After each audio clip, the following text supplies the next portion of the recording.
Coming up on Sport Chaser, the NBA in-season tournament is finally here. The Western quarterfinals and the Eastern quarterfinals are coming up this Monday and Tuesday. Who do I think wins, and who do I think makes it all the way to the championship and takes the first ever NBA in-season tournament crown? Moving on, who do I think wins each and every matchup of Week 13 in the NFL? And lastly, it's college football season, baby. It's time to crown a champion. Who do I think makes a championship run, makes the playoffs, and who do I think ends up winning it all? Stay tuned. It's going to be a great show. Catch you guys right after this.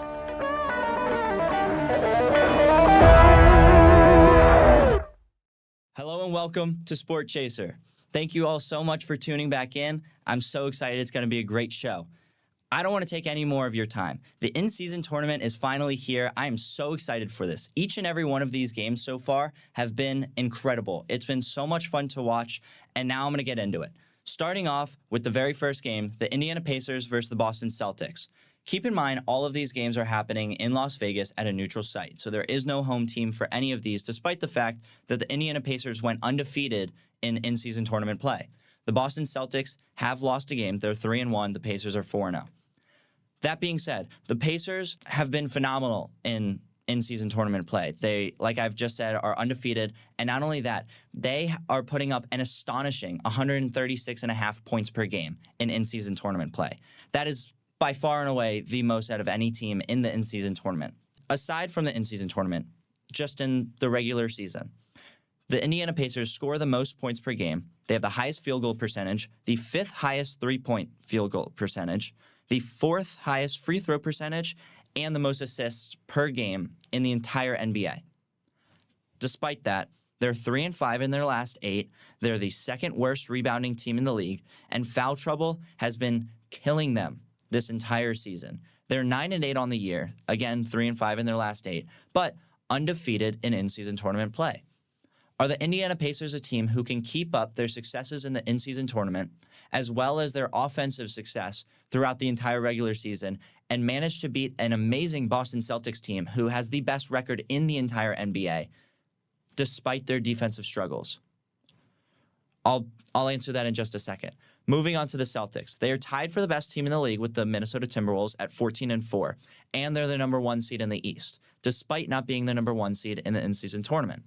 They score a top 10 amount of points, and their strong suit is by far and away their defense. They have the second best defensive rating in the entire NBA, the second most rebounds per game, which is something that, if you remember, the Indiana Pacers lack a lot. The Indiana Pacers struggle a lot defensively and in rebounding specifically, as they're the second worst team, and the Celtics are the second best team at rebounding. That's a recipe for disaster for the Indiana Pacers. The Boston Celtics, in their lone matchup against the Indiana Pacers thus far this season, despite not having Tyrese Halliburton, absolutely destroyed the Indiana Pacers. The score of that game was 155-104. The Boston Celtics absolutely destroyed the Indiana Pacers. Again, Halliburton didn't play, but in that game, the Boston Celtics out-rebounded the Indiana Pacers 57-31. The Pacers struggled mightily from 3. They shot 5 for 37 from 3, and they shot 58 from the free throw line. All of those are absolutely inexcusable in an NBA game. You cannot shoot 5 for 37 and 58% from the free throw line, especially in an in-season tournament. This game was not in an in-season tournament. It now will be. Can the Indiana Pacers make up what they lacked in that game against the Boston Celtics earlier this season?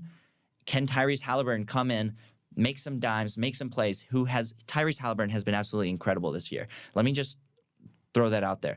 He is averaging nearly 12 assists per game, and in all of November, he's averaging 28 points per game to go along with these almost 12 assists. And if you go way back in time, you will not find a single player since John Stockton in the 1993-1994 NBA season to put up 12 assists per game. Tyrese Halliburton's the only player since John Stockton in about 30 years who has put up 12 assists per game. If he can keep it up for the entire season, that would be incredible. It's a small sample size. We're only about a month and a half into the season. But Tyrese Halliburton has been absolutely incredible throughout this entire season, especially in the month of November. He was absolutely incredible. But Do I think that Tyrese Halliburton and the Indiana Pacers can keep their undefeated in-season tournament streak alive and beat the Boston Celtics? I don't. I think the Boston Celtics will move on to the Eastern Conference Championship, in-season tournament conference championship, and move on to play the winner of the New York Knicks and the Milwaukee Bucks. Moving on to the next game, the New Orleans Pelicans versus the Sacramento Kings. These two teams have both been hot in the in-season tournament, especially De'Aaron Fox. De'Aaron Fox has been cooking all in-season tournament. In the 3 games he's played so far, he is averaging 36 points per game, which is the second most out of anyone in the entire in-season tournament and the most out of anyone in a minimum of 3 games played in the in-season tournament. The Sacramento Kings and the New Orleans Pelicans both have 10 wins. The Sacramento Kings have played less games, but the two teams both have 10 wins. The Kings went undefeated in in-season tournament play, while the Pelicans did not. Zion Williamson, for those of you who did not watch the game the other day, had a perfect game from the field. He shot 11 of 11 from field goal range, and he also had 30-plus points. Zion Williamson has been incredible in his first healthy season so far this year, and I only wish the best. I only hope that he can stay healthy throughout the rest of the season. Let's see what he does. And for the New Orleans Pelicans, my guy Jordan Hawkins from the DMV has been absolutely cooking. I saw a statistic that in his first 10 games, he has the all-time record for most three-pointers from a rookie in their first 10 games. Phenomenal stuff from the rookie. Again, young in his career, but it's a very promising future for the kid. So on top of that, I haven't even mentioned their number 1 scorer, Brandon Ingram. Brandon Ingram has been incredible. Him and Zion Williamson as a pairing have been great. C.J. McCollum as a facilitator, again, been great. The Sacramento Kings, like I said, De'Aaron Fox has been truly special. And the whole Kings offense really has. The Kings are a great team, again, undefeated in in-season tournament play. I think that the Sacramento Kings will come out of the in-season tournament with a loss to the New Orleans Pelicans. I think the Pelicans can pull out, win a game against the Sacramento Kings, move on to face the winner of the Phoenix Suns versus the Los Angeles Lakers in the Western Conference Championship game, where the winner would then move on to the in-season tournament championship. The next game is the New York Knicks versus the Milwaukee Bucks. The New York Knicks, offensively, have struggled a little bit. They are the 5th lowest scoring team in the entire NBA, but their defense has been phenomenal. Defensively, the New York Knicks are one of the best teams in the NBA, and that is something that the Milwaukee Bucks lacks. The Milwaukee Bucks lack defense tremendously. If you watch the game against the Bulls, I believe it was last night, they lost that game, and that was pathetic. There is absolutely zero reason the Milwaukee Bucks should lose to the Chicago Bulls, who have had struggles all year so far. Zach LaVine did not play. DeMar DeRozan did not play. After the very first game of their season, the Chicago Bulls had a players-only meeting because there were so many problems going on with them. After the first game of the season, and the Milwaukee Bucks just lost to them. The Milwaukee Bucks are undefeated in season tournament play. Their offense has been very, very good with Giannis Antetokounmpo, Damian Lillard, Chris Middleton, Brook Lopez. You'd hope so. And they are. Their offense has been very good. In the in-season tournament, they're putting up 125 points per game. But defensively, their struggles are tremendous. The New York Knicks have so many mouths to feed, so many guys who can go in, drop some buckets. Can the Milwaukee Bucks stop a team who has Jalen Brunson, Julius Randle, R.J. Barrett, Quentin Grimes, Emmanuel Quickley? Can you stop all of those guys? It'll be tough. But again, for the Knicks, can you stop Damian Lillard and Giannis? I think this is going to be my first upset. I think the New York Knicks will be able to pull away with a win against the Milwaukee Bucks, move on to play against the Boston Celtics, and win in their quest to continue to win an NBA in-season tournament. The last and final game of the NBA in-season tournament quarterfinals is the Phoenix Suns versus the Los Angeles Lakers. The Lakers this season have struggled a little bit, but they're undefeated in in-season tournament play. There's something about this team, there's something about LeBron James that just feels like in-season tournament is something that is in his reach and something that he wants to get so badly. Because just imagine, LeBron James already in the GOAT debate. Whether or not you think he's your GOAT is one thing. I'm going to save that. One day I'll talk about that. But whether or not you think that LeBron James is your GOAT is a whole story. But you cannot tell me that if LeBron James won the in-season tournament, that all of LeBron fans would be like, look at what he did. He did this in the first ever season. But then it's an in-season tournament, so who cares, right? Some people make both arguments both ways. It's kind of like the bubble in the NBA. The Los Angeles Lakers won during the bubble. It has similar feels for me that the in-season tournament and the bubble did. But nonetheless, the Lakers have been good in the in-season tournament. The Phoenix Suns, when healthy, have also been very good. Kevin Durant has been phenomenal. Devin Booker in games that he's played has been phenomenal. Bradley Beal likely won't be playing. He's had injuries recently. He likely will not be playing. But both of these teams are absolutely star-studded. The LeBron James, Anthony Davis, D'Angelo Russell has been phenomenal in these past couple of weeks. And then on the flip side, Devin Booker and Kevin Durant. It's going to be a great matchup. I believe this will be the best game of the entire first round of matchups. I think I'm going to go with the Phoenix Suns, though. I do believe that the Lakers are a great team. I just think that the Suns' star power will be a little bit too much for the Los Angeles Lakers. And with that said, moving on from NBA predictions over to NFL. Starting off with the matchup that happened last night between the Seattle Seahawks and the Dallas Cowboys. That game was absolutely phenomenal. The Seattle Seahawks were able to keep up with the Dallas Cowboys' incredible offense, despite the fact that the Dallas Cowboys' defense is phenomenal. The Seahawks and the Cowboys was a matchup that everyone, I hope, watched. I hope everyone loved. If you don't love that, if you don't love NFL football. That was an amazing game both ways. DK Metcalf had 3 touchdowns. Dak Prescott puts himself into the MVP conversation if he was not there already. And that was one for the ages. The Seahawks did lose. The Cowboys were able to come away with a victory.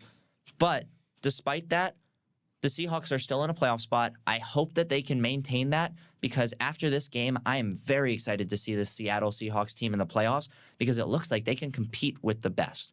The Cowboys have been dominant so far this season at home, dominant against teams below 500, and they prove that they can win games against teams 500 and above, as they did so against Seattle last night. Moving on, the Indianapolis Colts take on the Tennessee Titans in an AFC South matchup. The Indianapolis Colts are on a 3-game win streak, looking to make it 4, which would be their longest win streak since Andrew Luck's final 4 games with the Indianapolis Colts. They head into Tennessee without Jonathan Taylor, however. And I think that'll be a big factor. I think the Tennessee Titans will be able to come out with a victory. I think Derrick Henry will have a pretty good game. I do believe that Will Levis will be able to bounce back. Him and D-Hop have a connection. I believe it'll become more predominant as they move forward and take a win over the Indianapolis Colts, who are Anthony Richardson-less, Jonathan Taylor-less. You get what I'm saying. Moving on, Falcons-Jets. I'm going to pick an upset here. I'm going to go with the New York Jets. Despite the fact that Zach Wilson is not starting, the Jets' defense is incredible. I believe that Taylor Heineke will have issues as the Jets' defense is phenomenal. Their front 7 is great. Their secondary has been not as good as it was last year, but nonetheless still very, very good. This Jets' defense is incredible. The offense struggles a lot, but give the ball to Garrett Wilson. Give the ball to Breece Hall. Against the Falcons, I believe that's a recipe for success. Moving on, Lions-Saints. This one, upset watch. I think that the Lions could be getting ahead of themselves, and the Saints could come in and win. The Lions had a really bad loss on Thanksgiving to the Green Bay Packers. I do think that they'll be able to come back from that. The Saints have struggled a little bit, have quarterback controversy in terms of Derek Carr's being hurt, Jameis Winston's coming in. Now Derek Carr is believed to come back. I think that the Saints absolutely could pull away with a victory over the Detroit Lions, whose defense is a little bit shaky. But I think that the Lions will be able to come out with a win. Broncos-Texans. Oh, I love both of these teams. Both of these teams in the last however many weeks have been some of the most exciting teams to watch. The Broncos are now 6-5. They started out 1-5. They are on a 5-game heater of a win streak. And the Houston Texans, C.J. Stroud, has just been absolutely phenomenal. I've talked about him before. Stroud is, without a doubt, a top 10 quarterback this season. He is absolutely in MVP conversations. This is this is my matchup of the week. I'm going to give this one to the Denver Broncos. I want to give this win to the Houston Texans so bad. I want to see CJ Stroud in the playoffs. I believe that he can make it, but the Broncos are hot. The Texans are not as hot. Russ has been cooking. It's tough. Javonte Williams has been solid for the Broncos. Courtland Sutton has surprised a lot of people. The Broncos defense has really stepped up in these past 5 games that they've won in a row. The Houston Texans, however, have had some struggles. Offensively, they have not, but defensively, they have not been able to limit opponents as much as they would have liked to, causing some of their losses. I'm going to give this one to the Broncos. Moving on, LA Chargers versus the New England Patriots. Something about this is just telling me pick the Patriots, but it's so hard to bet on them right now.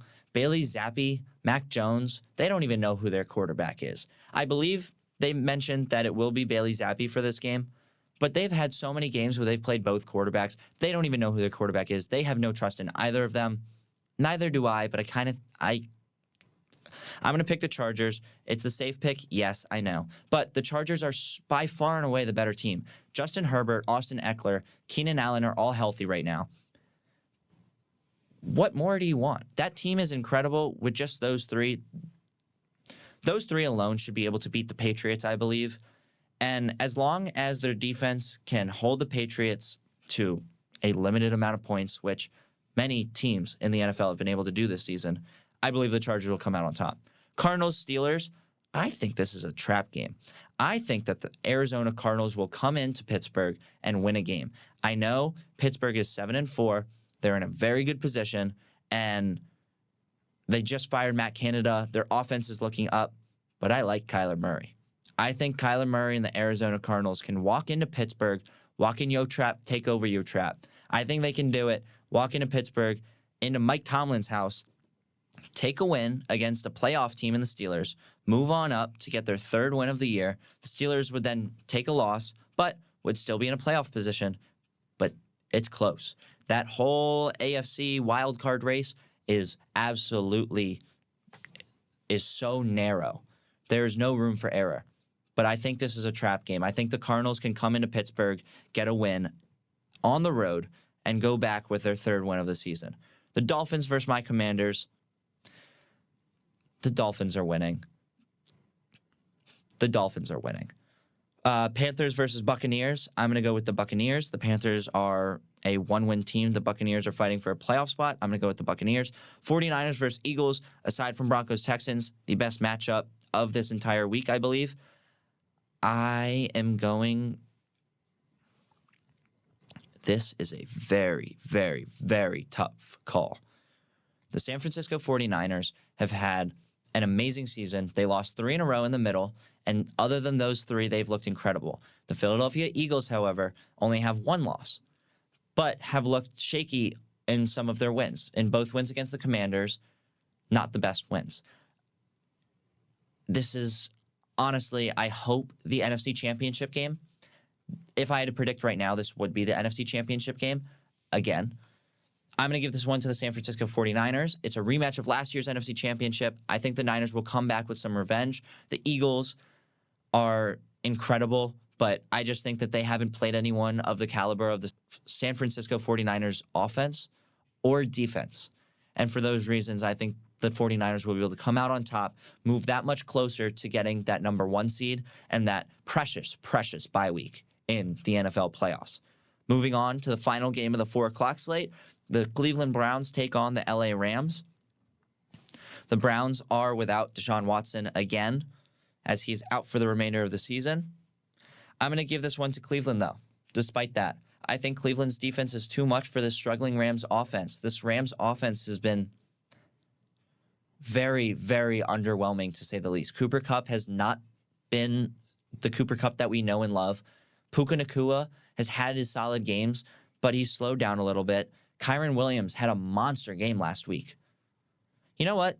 I'm going to give this one to the LA Rams. Kyren Williams is a game changer. Last week against the Arizona Cardinals, he had 3 total touchdowns, and if you play fantasy, he almost had 40 fantasy points. Kyron Williams is a game changer that opens up the floor for Puka Nacua and for Cooper Kupp to get their points. It allows Matt Stafford to take a step back, hand the ball off to his star running back. And despite the fact that the Cleveland Browns have a phenomenal defense, their offense has their own issues. Again, no quarterback. Nick Chubb is out. There's a lot of issues going on in Cleveland's offense. A lot of issues with the Rams too, but I'm going to give this one to the Rams. Moving on, Sunday Night Football, Chiefs-Packers. I'm going to give this one to the Chiefs. The Packers have looked actually really good in the past couple of weeks. Jordan Love has looked good, but there's a lot of injuries that the Packers are going through. The Chiefs are a healthier team. Their defense has been among the best this year. And again, they have Patrick Mahomes and Travis Kelce. I'm going to give this win to the Chiefs. Moving on, Bengals-Jaguars. With no Joe Burrow and Jake Browning starting at quarterback, I'm going to give this one to the Jaguars. And that does it for my NFL slate. Moving on now to the prestigious college football. It is finally time to decide who wins their respective division and who makes the playoffs. It's now more than ever a bigger question, as next year is the first year that the college football playoff bracket is going to 12 teams, which in my eyes is a year too late. This is the year that we need 12 teams. There are 8 teams who right now have a very legitimate argument to make the playoffs and a very legitimate chance of winning the national championship if they could make the playoffs. There's so many different scenarios. I'm not going to go through each and every one of how each and every one of those 8 teams will make it, but there's a chance for every single one of those. A lot of things will have to happen for some of them, like Ohio State, Alabama, and Texas. A lot of things will have to happen. A lot of things will have to go right. But nonetheless, it's still possible. Starting out with one of the biggest games of this weekend, the Georgia Bulldogs versus the Alabama Crimson Tide. To start off, Georgia is on a 29-game win streak across 3 seasons. They're averaging nearly 500 yards per game, nearly 40 points per game, while only allowing opponents to 300 yards and 16 points per game. What more could you ask for? They are incredible offensively. They're incredible defensively. Henceforth, why they're the number 1 team in the entire NCAA. It makes a lot of sense. On top of that, they are the back-to-back reigning NCAA champions. So on top of that, you also have a great defense and a great offense. So it's hard to beat that. Despite this, though, they are undefeated. But they have not played a team of Alabama's caliber. They have not played a team within that top 8 that has a good playoff chance, that has a good chance to actually win the championship. So with that being said, can they pull it off against Alabama? For Alabama, defensively, they allow slightly more than 300 yards per game and about 18 points per game to opponents, while they're putting up 36 points per game and about 410 yards per game. So the numbers are not as good as Georgia. But they've also played some better teams. They lost a very, very close game to Texas early on in the season. And other than that, they've won every single game. They've had a lot of close games against teams that they probably should have beat by a little bit more, including last week against Auburn in the Iron Bowl. That was a phenomenal game for those of you who didn't watch. But Alabama narrowly came away with a victory at the very end of the game. If Bama wins, there is a chance that they still won't make the playoffs. It's very possible that happens. And there's a chance that Georgia still would. A lot would have to happen for that to happen, though. But do I think that Alabama pulls out the victory over the 1 seed Georgia? I don't. I think it'll be a close game, but I think Georgia will come out on top, meaning that Georgia would stay the number 1 seed, and Alabama, a 2-loss team, would not make the college football playoff. Moving on, Michigan versus Iowa. I'm going to keep this one short and sweet. Michigan should absolutely win this game. They are currently huge, huge favorites against Iowa, who's a team who offensively struggles and defensively has been impeccable. But Michigan has had an incredible defense as well. I don't think Iowa will be able to move the ball. I saw earlier this week the betting lines for the first half and second half of Iowa. The total points in the first half was 0.5 over under, and the second half was 0.5 over under, meaning that they're almost projecting Iowa not to score. That's kind of crazy, to be completely frank. But nonetheless, I think that Michigan should be able to pull out with a win. I don't think this will be much of a challenge, especially after a huge win against Ohio State last week without Jim Harbaugh. Now having Jim Harbaugh back, having the momentum of coming off of that win against Ohio State, I think will be too much for Iowa. Michigan will take the Big Ten title. They will be the 2 seed going into the college football playoffs. Moving on to the game of the week, tonight's game, Washington versus Oregon, a rematch of one of the best games of this entire season. Washington and Oregon, when they played earlier this year, Washington won 36-33. This game was so close, down to the wire. Rome Odunze, at the very end of the game, scored a touchdown to take the lead 36-33 for Washington. Oregon then drove down the field, kicked a field goal with very little time left, and no good. Field goal was no good. The game ended 36-33. That field goal would have sent the game to overtime, but it didn't. So, that being said, Washington, each of their last 3 games have been one-possession victories. They're putting up 468 yards per game. Nearly 350 of those are in the air, and they're also averaging 38 points per game. Their Heisman finalist quarterback, it's not official, but he should be, Michael Penix Jr. and star receiver Rome Odunze they torched Oregon in their previous meeting, in which the Huskies won 36-33, like I just mentioned. Penix threw 302 yards and 4 touchdowns, while Odunze put up 2 touchdowns on nearly 130 yards. Meanwhile, for Oregon, their offense has been absolutely unbelievable. They have arguably been the best offense in all of college football. Yes, better than Georgia. They're putting up 540 yards per game, 45 points per game, and Bo Nix is also a Heisman finalist, or he should be. Bo Nix has been absolutely incredible. Outside of the one loss to Washington, Oregon has looked like a playoff team. Hence why they're the number 5 team in the entire league. So if they win, they're in, and that means that Washington would drop out. If they lose, they would not make it, and Washington would stay in.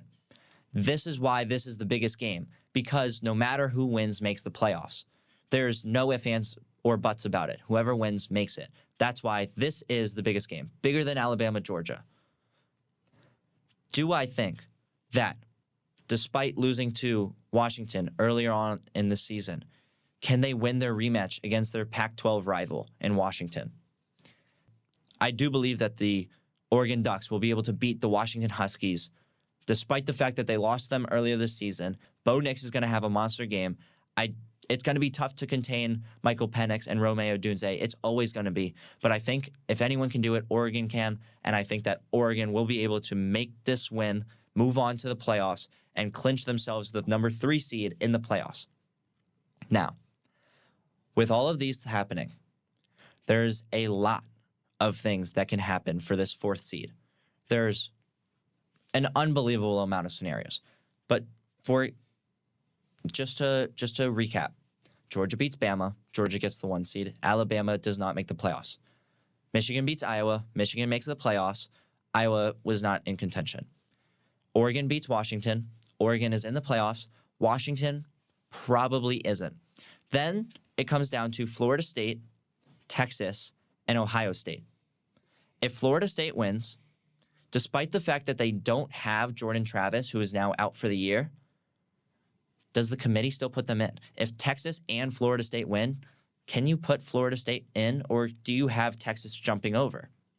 If Florida State wins and Texas loses, do you have Ohio State jump over them because their only loss was to Michigan? If Florida State loses, it's very easy. They're done. They're out. Ohio State would probably jump up if Texas and Florida State both did not win. But then do you give it to the loser of the Oregon-Washington game? Does it go to them instead of Ohio State? There's so many different scenarios. I think that FSU will win over Louisville, and I think that Texas will win over Oklahoma State. And I do think that Texas should jump over FSU, despite the fact that FSU will have been undefeated, won their division. I think that Texas should jump over. The reason being because they have 1 loss on the year, and the playoffs are supposed to be the 4 best teams, not the 4 best records. If it's the 4 best records, then yeah, Florida State would get it. But I don't think Florida State, without Jordan Travis, without their Heisman finalist potential quarterback, he's not going to anymore because he's hurt, but he was in the conversation for a very long time before he got hurt. I don't think Florida State without Jordan Travis is one of the 4 best teams in all of college football. I don't. I think that Texas is a better team. I think that if both those teams get the win, Texas will be the 4th seed. It'll be a Georgia-Texas matchup and a Michigan-Oregon matchup. Moving on to see who wins the college football playoffs and who wins the NCAA championship. With that being said, I want to thank you all so much for tuning in. This was a great episode, so much fun to make. I had a blast talking about college football and the NBA in-season tournament. So much going on. Let me know what you think. Who do you think wins tonight's big matchup between the Washington Huskies and the Oregon Ducks? It's a huge game. Who do you think makes the playoffs 1 through 4? Comment down below. Follow me on Sport Chaser, Instagram, and TikTok. And stay tuned for next week. I'll catch you guys next time. Peace.